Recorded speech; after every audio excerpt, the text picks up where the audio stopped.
సొలొమోను దేవుని మందిరం కొరకు చాలా ప్రశస్తమైనవి సమకూర్చినట్లుగా వాక్యం సెలవిస్తుంది. మనం కూడా దీన్ని బట్టి ఏం నేర్చుకోవాలి అని అంటే, దేవుని కొరకు మనం కూడా చాలా ప్రశస్తమైనవి, చాలా శ్రేష్టమైనవి వెచ్చించడానికి, విత్తడానికి, దేవుని మందిరానికి ఇవ్వడానికి, దేవుని కొరకు మనము చెయ్యడానికి మనము ముందుకు రావాలి.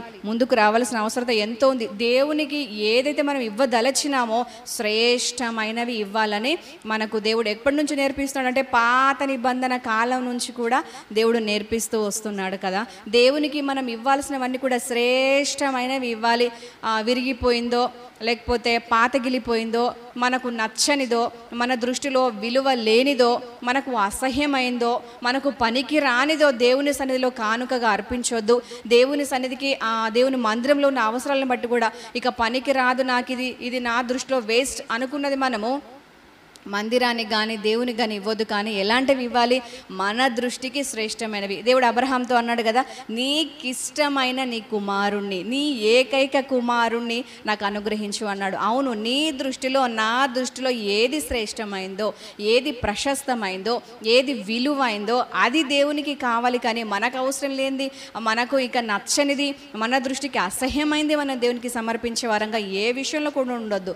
మన జీవితంలోనే కావచ్చు, మన రోజులో మనం ఇచ్చే స్థానం విషయంలో, సమయం విషయంలో, దేవుని గారు మనం ఇచ్చే వస్తువుల విషయంలో, అన్ని విషయాలు కూడా ఈ ఒక్క విషయం అని మనం చెప్పుకోవడానికి వీల్లేదు. కానీ ప్రతి విషయంలో దేవునికి అతి శ్రేష్టమైనవే మనం సమర్పించాలి. దేవునికి మాత్రమేనా అని అంటే, దేవునికి మాత్రమే కాదు, సేవకులకు ఇచ్చే విషయంలో కూడా చాలా శ్రేష్టమైనవే మనము ఇచ్చే వారంగా ఉండాలి.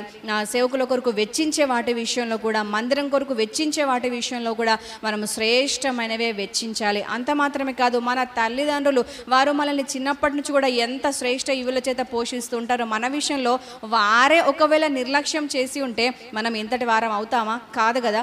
మన కొరకు అన్ని శ్రేష్టమైన వెచ్చించినారు.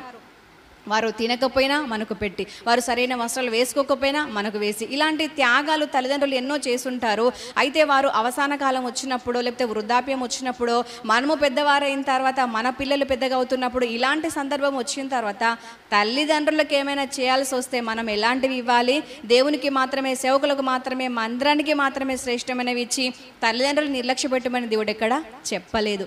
తల్లిదండ్రులను ఎలా చూడమన్నాడు? సన్మానించి, గౌరవించి, వారిని ప్రేమించి, వృద్ధాప్యంలో వారిని సంరక్షించి అలాగ చూడాలని దేవుడు సెలవిస్తున్నాడు.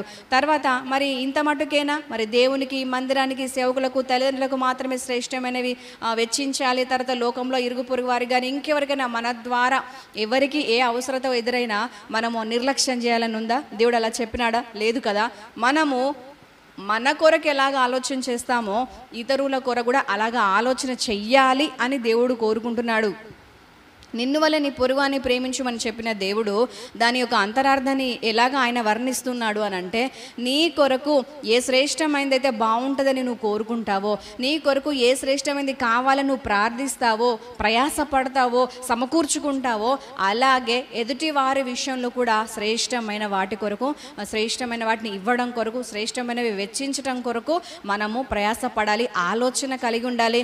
అటువంటి యాగములు దేవునికి చాలా ఇష్టమైనవి, అటువంటి క్రియలు దేవునికి చాలా ఇష్టమైనవి. కాబట్టి మనము దేవునికే కావచ్చు, సేవకులకే కావచ్చు, మందిరం విషయంలోనే కావచ్చు, తల్లిదండ్రులే కావచ్చు, ఇతరుల విషయంలోనే కావచ్చు, మనము శ్రేష్టమైన వాటి కొరకు ఆలోచన కలిగి ఉండి శ్రేష్టమైనవి వెచ్చించి మనం కూడా తండ్రి నుండి శ్రేష్ట పదార్థములు, శ్రేష్ట ఫలములు పొందుకునే వారంగా ఉందుముగాక. దేవుడు ఏమన్నాడంటే, మీరు ఏ విత్తనాలు విత్తుతారో అదే పంట కోస్తారు, మీరు ఎటువంటివి వెచ్చిస్తారో అటువంటివే మీరు పొందుకుంటారు అని చెప్పేసి దేవుడు సెలవిస్తున్నాడు. మనము ఇతరులకు ఇచ్చే వాటి విషయంలో మనం శ్రేష్టంగా ఆలోచన చేస్తే ప్రతిఫలాలు కూడా ఎలా ఉంటాయి?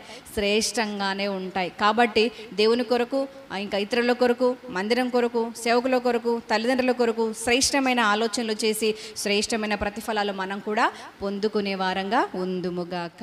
ఆమేన్.